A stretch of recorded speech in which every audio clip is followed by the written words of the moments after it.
인간이 우주에서 태어나면 과연 무슨 일이 벌어질까요? 잠깐 이런 장면을 하나 상상해 보시죠. 먼 미래의 어느 날 화성에 사람이 사는 도시가 세워집니다. 유리돔 아래로 학교가 서고 온실에서 채소가 자라고 그 안에서 마침내 첫 아기가 태어납니다. 인류 역사상 가장 위대한 순간처럼 들리시죠? 저도 처음엔 그렇게 생각했습니다. 그런데 그 아기는 태어나서 단 한 번도 지구의 중력을 느껴본 적이 없습니다. 우리가 매일 딛고 서 있는 이 힘을 그 아이는 평생 모릅니다. 오늘 저희 파인만의 길에서는 바로 이 상상에서 출발해 조금 낯선 질문 하나를 끝까지 따라가 보려고 합니다. 우주에서 태어난 그 아이는 정말 우리와 같은 인간일까요? 미리 말씀드리면 오늘 이야기는 우주에서 아이를 어떻게 갖느냐 하는 기술 이야기가 아닙니다. 그런 건 공학자들의 몫이고요. 오늘 우리가 파헤칠 건 그보다 한 겹 아래에 있는 질문입니다. 도대체 무엇이 우리를 지구의 사람으로 만드는가? 이 질문입니다. 이게 먼 공상처럼 들리실 수도 있습니다. 그런데 생각보다 급한 이야기입니다. 이미 지구 저궤도에 우주 호텔을 짓겠다는 청사진이 나오고 돈을 낸 사람이 우주를 관광하는 시대가 열리고 있으니까요. 사생활이 보장되는 공간이 생기면 언젠가 우주에서 아이가 잉태되는 일이 예고 없이 덜컥 벌어질 수도 있습니다. 그러니 우주에서 태어난 아기가 어떤 존재일지 우리는 미리 알아둘 필요가 있는 겁니다. 솔직히 고백하면 이 질문은 한동안 저를 붙잡고 쉽게 놓아주지 않았습니다. 먼저 사실 하나부터 짚고 가겠습니다. 화성의 중력은 지구의 약 38%밖에 되지 않습니다. 절반도 안 됩니다. 그리고 몸의 뼈와 심장은 오직 지구의 중력에 맞춰 단련되도록 만들어졌습니다. 실제로 우주에 오래 머문 비행사들은 이 힘이 사라지자마자 뼈의 밀도가 눈에 띄게 줄어듭니다. 몇 달 만에요.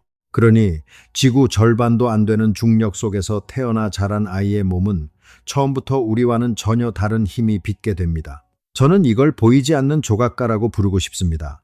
중력이라는 조각가요. 지금부터 이 조각가가 무슨 일을 하는지 하나씩 함께 보시죠. 자, 여기서 잠깐. 방금 제가 화성에 아기가 태어나는 장면을 이야기했을 때 여러분 머릿속에는 아마 아주 자연스러운 그림 하나가 떠올랐을 겁니다. 인류가 드디어 우주로 뻗어나가는 그림이죠. 지구에서 살던 사람들이 로켓을 타고 화성으로 건너가고 거기서 아이를 낳고 그 아이가 또 아이를 낳고 그렇게 우리 후손들이 붉은 행성 위에 새로운 고향을 세우는 그림, 영화에서 수도 없이 봐온 장면이기도 하고요. 이 그림 속에서 화성의 아이들은 어떤 존재일까요? 대부분 이렇게 상상하실 겁니다. 그 아이들은 지구인의 후손이다. 우리와 똑같은 인간인데 다만 사는 곳이 화성일 뿐이다. 우리의 피를 물려받았고 우리의 언어를 쓰고 지구를 그리워하며 언젠가 고향 지구로 돌아가고 싶어 할 것이다. 말하자면 인류가 그저 조금 멀리 이사간 것뿐이라는 겁니다. 사람은 그대로인데 주소만 바뀐 거죠. 솔직히 아주 자연스러운 상상입니다. 저도 오랫동안 그렇게 생각했으니까요. 우리는 인간을 하나의 완성된 존재라고 여깁니다. 여기 지구에서 이미 다 만들어진 사람이 있고 그 사람을 상자에 담아 화성으로 옮겨 놓아도 알맹이는 똑같이 인간일 거라고요. 마치 서울에 살던 사람이 부산으로 이사가도 여전히 같은 사람인 것처럼 말입니다. 이사는 사람을 바꾸지 않으니까요. 그런데 말입니다. 바로 이 그림 속에 아주 조용하지만 치명적인 오류 하나가 숨어 있습니다. 우리가 너무 당연하게 깔고 있어서 평소엔 보이지도 않는 전제죠. 그 전제란 이겁니다. 인간은 이미 다 만들어진 완성된 물건이다. 그래서 어디로 옮겨도 그대로다. 하지만 인간의 몸은 완성된 물건이 아닙니다. 지금 이 순간에도 계속 만들어지는 중입니다. 그리고 그 몸을 매 순간 깎고 다듬는 조각칼이 바로 중력이에요. 우리가 화성에 인간을 보내는 게 아닙니다. 화성이라는 다른 조각가가 완전히 새로운 인간을 빚기 시작하는 겁니다. 이 차이가 얼마나 큰지 지금부터 몸속으로 한번 들어가 보겠습니다. 파인만식으로 생각해보면 이럴 때 우리가 먼저 던져야 할 질문은 훨씬 단순합니다. 어려운 말은 다 덜어내고 이렇게만 물어보는 거죠. 중력은 도대체 우리 몸에 실제로 무슨 일을 하는가? 눈에 보이지도 않는 이 힘이 정말 사람을 빚을 수 있기는 한 걸까? 여기서 뼈 이야기를 해보겠습니다. 우리는 흔히 뼈를 딱딱하게 굳은 돌덩이처럼 생각합니다. 한번 자라면 그냥 그 모양 그대로 있는 거라고요. 그런데 그렇지 않습니다. 뼈는 살아있는 조직입니다. 지금 이 순간에도 아주 조금씩 허물어지고 또 아주 조금씩 새로 지어지고 있어요. 낡은 벽돌을 빼내고 새 벽돌을 끼워 넣는 공사가 여러분 몸속에서 평생 쉬지 않고 돌아갑니다. 그럼 이 공사는 어떤 기준으로 벽돌을 더 넣을지 뺄지를 정할까요? 바로 힘입니다. 뼈에 얼마나 하중이 실리는지를 몸이 느끼는 거예요. 전제는 이렇습니다. 뼈는 자기가 견뎌야 하는 무게에 맞춰 스스로를 짓습니다. 그러니까 매일 무거운 힘이 실리면 몸은 판단합니다. 아, 이만큼 튼튼해야 하는구나. 그래서 벽돌을 더 넣습니다. 반대로 힘이 실리지 않으면 몸은 또 판단하죠. 이렇게까지 튼튼할 필요가 없구나. 그래서 벽돌을 빼버립니다. 결과적으로 뼈의 밀도는 그 사람이 평생 어떤 힘 속에서 살았는지를 그대로 새겨놓은 기록이 됩니다. 조금 더 들여다보면 이렇습니다. 우리 뼈 속에는 늘 두 종류의 일꾼이 함께 일하고 있습니다. 한쪽은 부지런히 새 뼈를 지어 올리는 일꾼이고 다른 쪽은 낡은 뼈를 허물어 치우는 일꾼이죠. 이 둘은 평생 조용히 줄다리기를 합니다. 그런데 이 줄다리기의 승패를 가르는 심판이 바로 힘입니다. 뼈에 무게가 실리면 짓는 일꾼 쪽으로 힘이 실려 뼈가 단단해지고 무게가 사라지면 허무는 일꾼이 이겨서 뼈가 슬그머니 비워집니다. 그러니까 중력은 이 줄다리기의 줄을 한쪽으로 당겨주는 보이지 않는 손인 셈이죠. 이제 아까 그 사실이 왜 그렇게 무서운 이야기였는지 아시겠죠? 우주에 올라간 비행사들은 몸에 실리는 무게가 뚝 사라집니다. 몸이 판단합니다. 이제 이렇게 튼튼할 필요가 없네. 그래서 벽돌을 빼기 시작합니다. 그렇게 몇 달만 지나도 뼈가 눈에 띄게 약해집니다. 다행히 지구로 돌아오면 대부분 다시 회복되지만 완전히 돌아오지 않는 경우도 있습니다. 중력이라는 조각가가 손을 놓는 순간 몸은 곧바로 다른 모양으로 깎여 나가기 시작하는 겁니다. 뼈만 그런 게 아닙니다. 심장도 근육이에요. 심장은 평생 지구의 중력을 거슬러서 피를 머리 꼭대기까지 밀어 올리도록 훈련된 펌프입니다. 그런데 중력이 약해지면 그렇게까지 힘껏 밀어 올릴 이유가 없어집니다. 힘을 덜 쓰는 근육은 약해지죠. 팔다리 근육이 그렇듯 심장 근육도 게을러집니다. 심지어 몸 어느 쪽이 위이고 아래인지를 알려주는 귀 속의 감각기관마저 중력이 사라지면 방향 감각을 다시 배워야 합니다. 자, 이걸 한번 가만히 음미해 보세요. 여러분이 오늘 아침에 이불 속에서 몸이 유난히 무겁게 느껴졌던 그 순간, 지하철에서 손잡이를 잡고 다리에 힘을 주며 버티던 그 순간, 그건 그냥 피곤해서가 아니었습니다. 여러분의 몸이 지구라는 조각가의 손길 아래에서 매일매일 자기를 다시 빚고 있었던 겁니다. 우리는 평생 이 힘을 밀어내며 살아왔고 바로 그 밀어냄이 지금의 이 뼈, 이 심장, 이 몸을 만들었습니다. 그러니 여기서 첫 번째 핵심이 모습을 드러냅니다. 여러분이 지구의 사람인 건 조상이 지구에서 태어났기 때문이 아닙니다. 여러분이 지구의 사람인 건 지구의 중력이 여러분을 이런 몸으로 깎아 놓았기 때문입니다. 지구인이라는 건 핏줄에 적힌 게 아니라 몸에 새겨진 겁니다. 그리고 그 조각칼을 쥔 건 다름 아닌 중력이고요. 그렇다면 처음에 그 아이에게로 돌아가 봅시다. 화성에서 태어난 아이는 지구의 38%짜리 중력이 빚습니다. 훨씬 약한 손길로 깎인 뼈, 덜 힘쓰는 심장, 다른 방향 감각. 그 아이의 몸은 우리와 닮았지만 우리와 같지 않습니다. 어떤 학자들은 그런 아이들이 키가 더 크고 골격이 더 가늘 거라고 예상하기도 합니다. 물론 이건 아직 아무도 직접 확인하지 못한 이야기입니다. 인간이 지구 밖에서 잉태되고 자란 사례는 지금까지 단 한 번도 없었으니까요. 이 부분은 아직 과학이 완전히 닫아놓은 질문이 아닙니다. 우리는 그저 지금까지의 단서들로 조심스럽게 그림을 그려볼 수 있을 뿐입니다. 그 그림을 조금 더 또렷하게 그려보기 위해 여기서 파인만이 좋아했을 법한 방법을 하나 써보겠습니다. 머릿속에 실험실을 하나 차려놓고 딱 하나의 손잡이만 돌려보는 겁니다. 다른 건 전부 그대로 두고 오직 중력의 세기만 조금씩 바꿔보는 거죠. 그러면 이 보이지 않는 조각가가 손에 얼마나 힘을 주느냐에 따라 몸이 어떻게 달라지는지가 아주 선명하게 보입니다. 먼저 손잡이를 지금 우리 자리 일지에 둡니다. 이게 지구입니다. 이 힘 속에서 우리 뼈는 평생 하중을 견디도록 단단하게 지어지고 심장은 힘차게 피를 밀어 올리고 다리 근육은 우리를 똑바로 세워둡니다. 지금 여러분 몸이 바로 이 설정값의 결과물이에요. 이제 손잡이를 지구의 6분의 1로 확 낮춰봅시다. 이게 달입니다. 실제로 달에 다녀온 우주인들이 남긴 영상을 떠올려 보세요. 그들은 걷지 않고 공중 뛰어다녔죠. 무거운 우주복을 입고도 말입니다. 왜냐고요? 몸을 붙잡는 힘이 6분의 1로 줄었으니까요. 만약 아이가 이런 곳에서 나고 자란다면 그 아이의 뼈는 지구의 조각가가 만든 뼈와는 비교도 안 되게 가벼울 겁니다. 손잡이를 조금 올려 0.38, 그러니까 지구의 38%에 맞춥니다. 이게 화성입니다. 앞에서 만난 그 아이의 세계죠. 달만큼 극단적이진 않지만 지구의 절반에도 못 미칩니다. 이 정도 힘이라면 걸을 수는 있어도 뼈와 심장은 지구만큼 애쓸 필요를 못 느낍니다. 마지막으로 손잡이를 아예 0까지 돌려봅니다. 이게 지구 궤도, 무중력입니다. 조각가가 아예 손을 놓아버린 상태죠. 그 결과가 바로 우리가 앞에서 본 우주 비행사들입니다. 몸에 실리는 무게가 사라지자 뼈가 스르륵 녹듯 밀도를 잃어가는 바로 그 상태 말입니다. 자, 이렇게 손잡이 하나를 돌려봤을 뿐인데 뭔가 보이시죠? 우리가 무심코 무게라고 부르는 그 느낌은 사실 이 조각가가 우리 몸을 얼마나 세게 붙잡고 있는지를 알려주는 신호였습니다.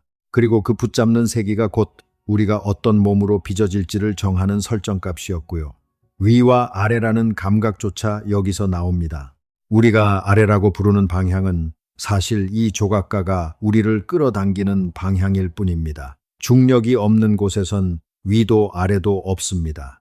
무중력 속 비행사들이 처음에 그렇게 방향 감각을 잃고 멀미하는 것도 그 때문이죠. 우리가 세상을 이해하는 가장 기본적인 틀, 위와 아래마저도 이 힘이 새겨준 것이라는 겁니다. 여기서 또 이런 생각이 드실 수 있습니다. 그럼 화성에 인공 중력을 만들어주면 되지 않나? 조각가가 손에 힘을 덜 준다면 기계로 그 힘을 대신 만들어주면 되잖아. 아주 똑똑한 발상입니다. 실제로 공상과학 영화에 나오는 빙글빙글 도는 거대한 원통형 우주 정거장이 바로 그 원리예요. 빠르게 회전시키면 바깥쪽으로 밀려나는 힘이 마치 중력처럼 발을 바닥에 붙여줍니다. 그런데 여기엔 만만치 않은 벽이 있습니다. 우주 공간에 그런 회전하는 도시를 짓는 건 어마어마한 공사고, 게다가 화성처럼 이미 땅이 있는 행성 위에서는 그 방법을 쓰기가 어렵습니다. 행성 전체를 통째로 돌릴 수는 없으니까요. 결국 화성 표면에 발을 딛고 살아가는 아이들은 인공장치가 무엇을 해주든 하루의 대부분을 그 38%짜리 중력 속에서 보내게 됩니다.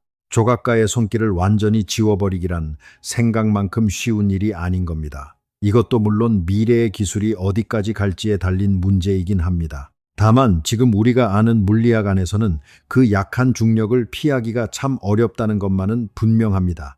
자, 그럼 이게 정말 사실일까요? 머릿속 실험만으로는 부족하니 실제 단서들을 봐야겠죠. 지금까지 인류가 우주로 나간 지 60년이 훌쩍 넘었고 수백 명이 우주를 다녀왔습니다. 그중에는 한 달 이상, 심지어 반년 넘게 우주에 머문 사람들도 있죠. 그래서 우리는 다 자란 어른의 몸이 무중력에서 어떻게 변하는지는 제법 압니다. 뼈가 약해지고 근육이 줄고 체액이 얼굴 쪽으로 몰리고, 그런데 정작 가장 중요한 질문, 그러니까 생명이 아예 처음부터 우주에서 시작되면 어떻게 되는가에 대해서는 놀라울 만큼 아는 게 없습니다. 왜냐고요? 인간을 대상으로 그런 실험을 한 적이 없기 때문입니다. 사람의 수정과 초기 발달을 우주에서 직접 연구한 사례는 사실상 전무합니다. 여기엔 윤리적인 문제도 있고 세금으로 그런 연구를 한다는 데 대한 부담도 있었죠. 그래서 우리가 가진 건 대부분 동물 실험의 단서들 뿐입니다. 그 단서들이 흥미롭습니다. 1994년 우주 왕복선 콜롬비아호 안에서 작은 물고기 송사리의 알들이 부화했습니다. 지구 밖에서 태어난 최초의 척추동물이었죠. 그 송사리들은 무사히 헤엄쳐 다녔고 지구로 잘 돌아왔습니다. 물고기는 성공한 겁니다. 그런데 물고기는 원래 물속에 떠서 사는 동물이라 중력의 영향을 우리만큼 크게 받지 않습니다. 그래서 우리 같은 포유류의 경우를 알려면 더 위쪽의 동물을 봐야 하죠. 쥐를 이용한 오래된 실험들도 있었습니다. 임신한 쥐를 우주로 보내는 실험이었는데 흥미로운 경향이 관찰됐습니다. 우주에서 자란 새끼 쥐들은 지구의 새끼들보다 몸집이 작고 뼈가 덜 여문 채 태어나는 경향이 있었던 겁니다. 자, 여기서 조심해야 합니다. 이건 쥐 이야기지 사람 이야기가 아니고 표본도 아주 적었습니다. 그러니 이걸로 인간이 이럴 거라고 단정하면 안 됩니다. 다만 방향은 짐작하게 해주죠. 중력이 약한 곳에서 처음부터 자란 몸은 아무래도 뼈를 튼튼하게 지을 이유를 덜 느낀다는 것. 앞에서 본 그 조각가의 논리가 아주 어린 몸에서도 똑같이 작동한다는 것 말입니다. 어른의 경우를 보면 이 변화가 얼마나 실질적인지 실감이 납니다. 반년 넘게 우주에 머물다 지구로 돌아온 비행사들 중에는 착륙 직후 혼자 힘으로 일어서지 못해 들것에 실려 나오는 경우가 있습니다. 수십 년 밀어내며 살아온 그 무게가 다시 몸에 실리는 순간 약해진 뼈와 근육이 그걸 감당하지 못하는 거죠. 얼굴이 푸석하게 붓고 다리가 가늘어지는 것도 중력이 사라진 사이 몸속 체액이 위쪽으로 쏠렸기 때문입니다.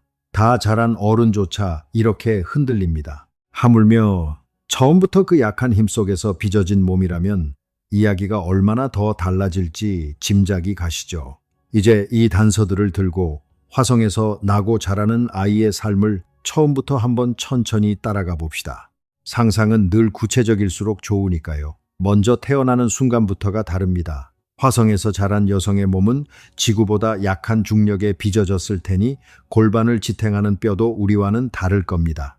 그래서 아이를 낳는 일 자체가 지구에서보다 훨씬 조심스러운 일이 될지도 모른다는 우려가 나옵니다. 어쩌면 지구 밖에서의 출산은 상당 부분 수술에 기대야 할 수도 있고요. 물론 이것도 아직은 예측일 뿐입니다. 아무도 겪어본 적이 없으니까요. 태어난 뒤에도 그 조각가는 쉬지 않습니다. 지구의 아이는 걸음마를 시작하는 순간부터 중력과 씨름합니다. 넘어지고 일어서고 또 넘어지면서 다리뼈에 힘을 싣죠. 그 씨름이 아이의 뼈를 단단하게 만듭니다. 그런데 화성의 아이는 그 절반도 안 되는 힘하고만 씨름합니다. 넘어져도 스르륵 부드럽게 넘어지고 뛰어도 붕 하고 오래 떠 있죠. 놀이터에서 폴짝 뛰면 지구에선 상상도 못할 높이까지 두둥실 떠오를 겁니다. 얼마나 즐거울까요? 그런데 바로 그 즐거운 가벼움이 그 아이의 뼈에는 튼튼해질 이유를 덜 주는 겁니다. 그렇게 자란 아이가 만약 어른이 되어 지구를 방문한다면 아마 아주 힘들 겁니다. 우리에겐 그저 평범한 이 무게가 그 아이에게는 온몸을 짓누르는 낯선 중력일 테니까요. 지구에 발을 딛는 순간 자기 몸무게가 갑자기 2배 넘게 느껴지고 뼈는 그 무게를 감당할 준비가 되어 있지 않을 겁니다. 우리에게는 고향인 이 행성이 그 아이에게는 함부로 내려설 수 없는 위험한 별이 되는 셈이죠. 이 지점이 참 묘합니다. 같은 지구인데 한쪽에겐 품이고 한쪽에겐 벽입니다. 이쯤 되면 궁금해지실 겁니다. 그럼 과학자들은 이 중요한 문제를 실제로 연구하고 있을까요?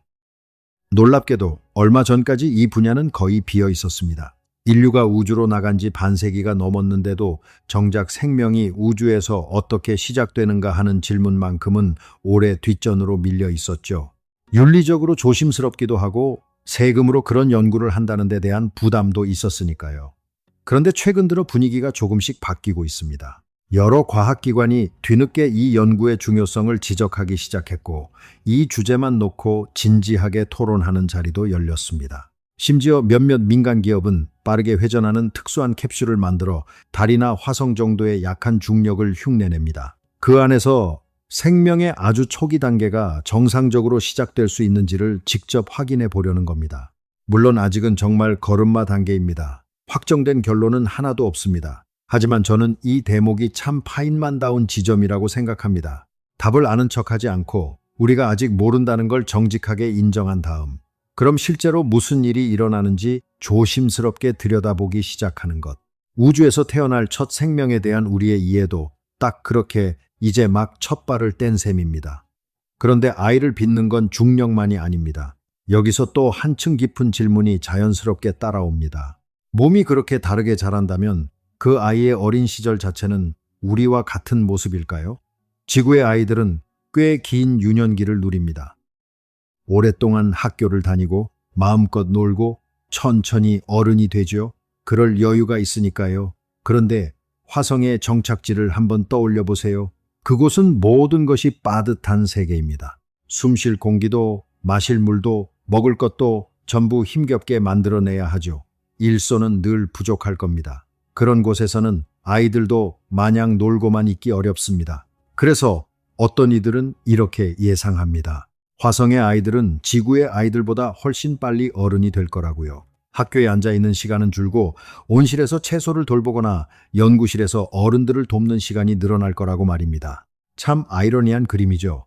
인류가 가장 앞선 기술로 도달한 새로운 세계에서 정작 아이들은 아주 오래전 옛날처럼 일찍 일손이 되어야 할지도 모른다니 말입니다. 물론 이것도 확정된 미래는 아닙니다. 그저 그 세계의 조건이 아이들의 삶을 어떻게 다시 빚을지 조심스럽게 그려보는 것뿐입니다. 이렇게 몸도 유년기도 하루하루의 감각도 다르게 자란 아이가 세상을 바라보는 눈이 과연 우리와 같을 수 있을까요? 그 아이에게 밤하늘은 지구의 밤하늘과 다릅니다. 붉은 흙먼지 너머로 보이는 하늘, 그 어딘가에 반짝이는 작고 푸른 점 하나. 어른들은 그 점을 가리키며 저곳이 우리가 온 곳이라고 말해주겠죠. 하지만 아이에게 그 점은 한 번도 가본 적 없고 앞으로도 가기 힘든 그림책 속의 먼 나라 같은 곳일 겁니다. 향수는 겪어본 사람에게만 생기는 감정이니까요. 밟아본 적 없는 땅을 그리워할 수는 없는 법입니다. 그 아이의 하루를 잠깐 상상해 볼까요? 아침에 눈을 뜨면 창밖으로 붉은 흙먼지 낀 하늘이 보입니다. 학교에 가려고 폴짝 뛰어 침대에서 내려오면 몸이 지구에서보다 훨씬 천천히 사뿐 내려앉죠. 그 아이에게는 이 가벼움이 신기한 게 아니라 그냥 당연한 세상입니다. 무거운 몸을 힘겹게 일으키는 지구의 아침이야말로 그 아이에게는 오히려 낯설고 상상하기 힘든 풍경일 겁니다. 자기가 나고 자란 세계가 온몸에 스며 있으니까요. 지구의 아이에게 일지가 당연하듯 화성의 아이에게는 그 절반짜리 중력이 그냥 삶의 기본값인 거죠. 바로 여기서 우리가 아까 이야기한 그 흐름이 완성됩니다. 몸이 다르게 빚어지고 유년기가 다르게 흘러가고 바라보는 하늘마저 다르면 그 아이의 마음속 고향은 자연히 화성으로 옮겨갑니다. 억지로가 아니라 물이 낮은 곳으로 흐르듯 자연스럽게요. 그리고 그런 아이들이 몇 세대에 걸쳐 쌓이면 마침내 스스로를 지구인이 아니라 화성인이라 여기는 사람들이 나타납니다. 자, 여기까지 오면 어떤 분은 이렇게 되물으실 수 있습니다. 아니, 그래도 그 아이는 결국 우리 후손 아닌가? 몸이야 좀 다르게 자란다 쳐도 지구를 고향으로 여기는 마음까지 사라지겠나? 핏줄이 어디 가겠나? 이렇게요. 아주 자연스러운 반문입니다.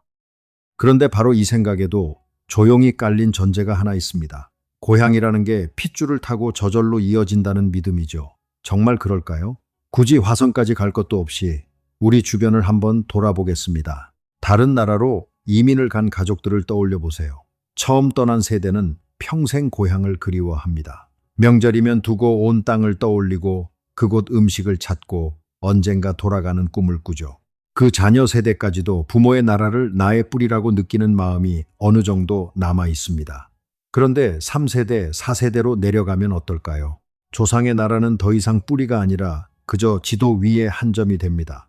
내가 태어나고 자란 이곳이 고향이고 조상의 땅은 가끔 이야기로만 듣는 먼 곳이 되죠. 핏줄은 분명 이어졌는데 고향은 이어지지 않은 겁니다. 왜 그럴까요? 고향이라는 건 물려받는 게 아니라 내 몸이 실제로 살아온 세계의 크기에 맞춰 그때그때 다시 그려지기 때문입니다. 갓난아기에게 세계는 엄마 품이 전부입니다. 조금 자라면 우리 집, 그 다음엔 동네, 학교, 도시로 세계가 넓어지죠. 다른 지역으로 떠나 살게 되면 그제야 태어난 도시가 고향이 되고 다른 나라로 나가면 태어난 나라가 고향이 됩니다. 세계가 커지는 만큼 고향도 함께 자라는 겁니다. 그러니 화성의 아이들에게 이 원리를 그대로 대보면 답은 이미 정해져 있는 셈입니다. 지구에서 나고 자란 첫 정착민들은 지구를 고향으로 여길 겁니다. 그 자녀와 손주 세대까지도 지구인의 후손이라는 마음이 남아 있겠죠. 하지만 4세대쯤 되면 지구를 한 번도 밟아본 적 없는 아이들이 태어납니다. 그 아이들에게 지구는 밤하늘의 파란 별 하나일 뿐이에요. 그들은 이렇게 말할 겁니다. 내 고향은 화성이다. 지구는 내 선조들이 태어난 다른 행성일 뿐, 내 뿌리는 이곳에 있다. 우리가 맨 처음 상상했던 그 장면, 화성에서 첫 아기가 태어나던 그 순간이 사실은 인류가 아주 조용히 둘로 갈라지기 시작한 순간이었던 셈입니다. 여기서 마음이 급한 분은 이런 해결책을 떠올리실 수도 있습니다. 그럼 간단하지 않나? 갈라지기 싫으면 화성에서 태어난 아이를 그냥 지구로 다시 데려와 함께 살면 되잖아. 그렇게 한 가족으로 묶어두면 되지 않나? 참 다정한 생각입니다. 그런데 안타깝게도 이번엔 그 조각가가 발목을 잡습니다. 앞에서 잠깐 보셨듯이 화성에서 자란 아이의 몸은 지구의 무게를 감당할 준비가 되어 있지 않습니다. 그 아이가 지구에 내려서는 순간 평생 느껴본 적 없는 힘이 온 몸을 짓누릅니다. 가는 뼈에는 갑자기 2배 넘는 하중이 걸리고 게으르게 길들여진 심장은 갑자기 훨씬 세게 피를 밀어 올려야 하죠. 우리에게는 그저 집으로 돌아오는 일이, 그 아이에게는 온몸으로 견뎌야 하는 시련이 됩니다. 반대로 지구에서 평생 산 사람이 화성으로 건너가 오래 머물면 이번엔 그 약한 중력이 그의 뼈를 서서히 비워버립니다. 이걸 가만히 들여다보면 조금 서늘하지만 분명한 사실 하나가 남습니다. 이 갈라짐은 단지 마음이 멀어지는 문제가 아니라는 겁니다. 몸이 물리적으로 서로의 세계에 맞지 않게 되어버리는 문제인 거죠. 문화나 언어라면 마음먹기에 따라 다시 배우고 다시 이어붙일 수도 있습니다. 하지만 중력이 새겨놓은 몸은 마음 먹는다고 되돌릴 수 있는 게 아닙니다. 한번 화성의 아이로 빚어지면 그 아이의 고향은 이제 화성밖에 될 수 없는 겁니다. 돌아오고 싶어도 몸이 돌아올 수 없으니까요. 여기까지 오면 마음 한구석이 조금 서늘해지실 수도 있습니다. 무섭게 들리실 수 있어요. 저도 그랬습니다. 그럼 우리는 우리 아이들을 별에게 빼앗기는 건가? 애써 우주로 나갔더니 남는 건 우리를 잊어버린 낯선 후손들 뿐인가? 이거 좀 쓸쓸한 이야기 아닌가? 이런 생각이 드는 게 당연합니다. 그런데 잠깐만요. 이 쓸쓸함은 대체 어디서 온 걸까요? 가만히 들여다보면 그건 우리가 진작 내려놓았어야 할 그 전제를 아직도 몰래 쥐고 있어서 생기는 감정입니다.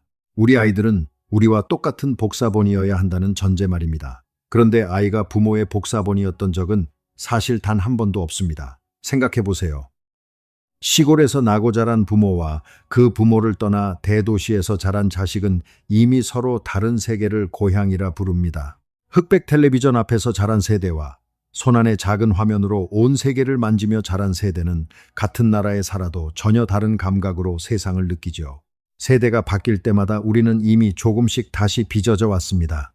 우주는 그저 늘 있어 왔던 이 조용한 흐름을 아주 크고 선명하게 보여줄 뿐입니다. 다만 이번엔 언어나 시대가 아니라 중력이 그 조각칼을 쥐는 것뿐이죠. 물론 마음이 몸만큼 크게 달라질지는 아직 아무도 모릅니다. 여기서부터는 물리학이 아니라 해석의 영역이니까요. 이 점은 솔직하게 말씀드리고 싶었습니다. 자, 이제 이 이야기가 세상을 바라보는 시점이 아주 크게 뒤집히는 순간에 다다랐습니다.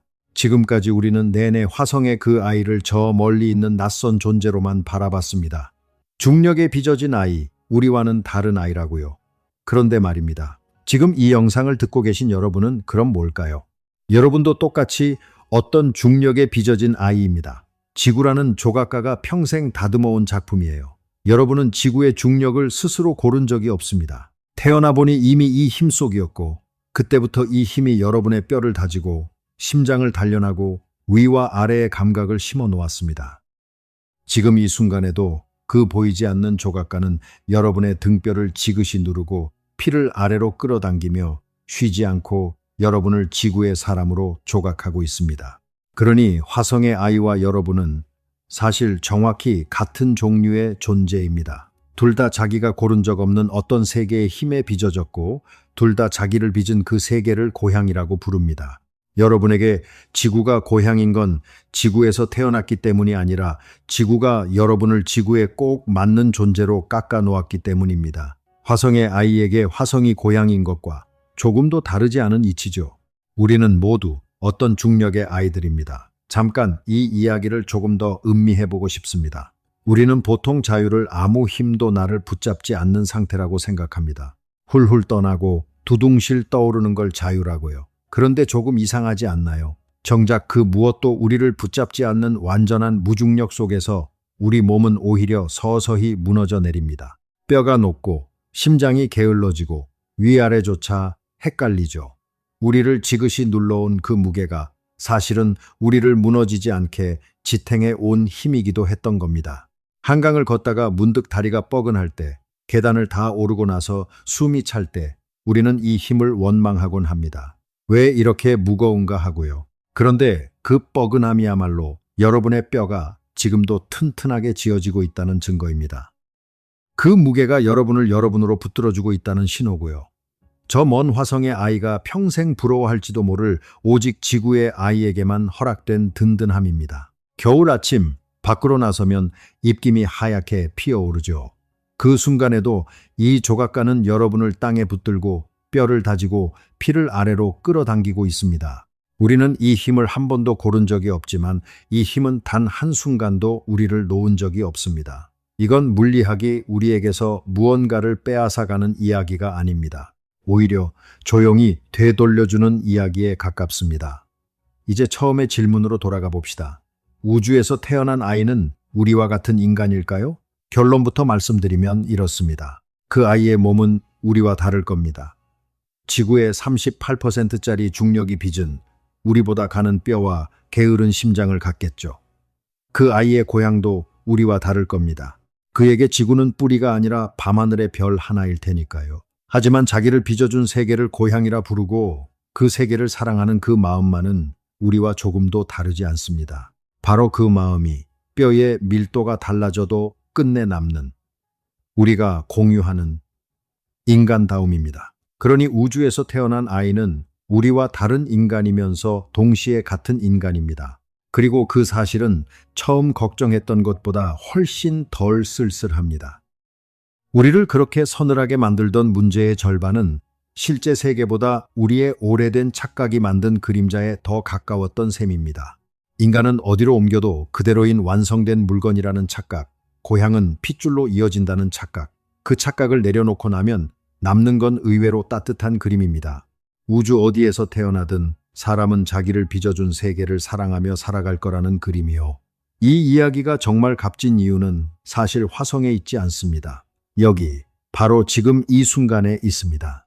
오늘 저녁 여러분을 의자에 가만히 붙잡아 두고 있는 이 힘, 엘리베이터가 멈출 때 발바닥에 살짝 느껴지는 이 힘, 너무 익숙해서 평생 한 번도 고맙다고 생각해 본 적 없는 이 일지라는 힘이 사실은 여러분을 오늘의 여러분으로 빚어온 조각가였습니다. 우리는 대개 이 힘을 이겨내야 할 무게로만 느끼며 삽니다. 계단을 오를 때, 무거운 몸을 일으킬 때 말이죠. 그런데 그 무게가 없었다면 지금의 이 뼈도, 이 심장도, 이 몸도 없었을 겁니다. 그러니 오늘 밤 잠들기 전에 한 번만 이렇게 해보시면 어떨까요? 침대에 등을 대고 누웠을 때 몸이 매트리스로 지그시 눌리는 그 감각, 그게 바로 여러분을 평생 빚어온 조각가의 손길입니다. 저 먼 화성의 아이는 평생 느껴보지 못할 오직 지구의 아이만이 누리는 감각이죠. 늘 당연했던 그 무게가 오늘 밤에는 조금 다르게 느껴지실지도 모르겠습니다. 저 멀리 화성의 아이만 특별한 게 아닙니다. 사실 우리는 저마다 조금씩 다른 손길에 빚어졌습니다. 높은 산악지대에서 자란 사람과 바닷가에서 자란 사람이 다르고 오래 우주에 머물다 온 비행사의 몸이 또 다르죠. 화성의 아이는 이미 우리 안에 있던 그 미세한 차이가 아주 크게 벌어진 끝자락일 뿐입니다. 결국 같은 이야기입니다. 우리는 모두 자기를 붙잡아준 세계의 손자국을 몸에 지니고 살아갑니다. 우리는 오늘 중력이라는 보이지 않는 조각가를 따라 지구에서 화성까지 그리고 다시 이 방안까지 먼 길을 돌아왔습니다. 그 길 끝에서 알게 된 건 의외로 단순합니다. 우리는 우리를 만든 세계에 속해 있고 그 세계를 고향이라 부른다는 것, 그거면 충분하다는 것이요. 여러분의 이런 호기심이 세상을 조금 더 넓고 다정하게 바라보게 해주는 힘이라고 저는 믿습니다. 그 길을 함께 걸어주셔서 오늘도 고맙습니다. 저는 다음에 또 다른 흥미로운 수수께끼를 들고 다시 찾아뵙겠습니다. 그때까지 여러분을 붙잡아주는 이 든든한 힘을 조금 더 음미하며 지내시길 바랍니다. 안녕히 계세요.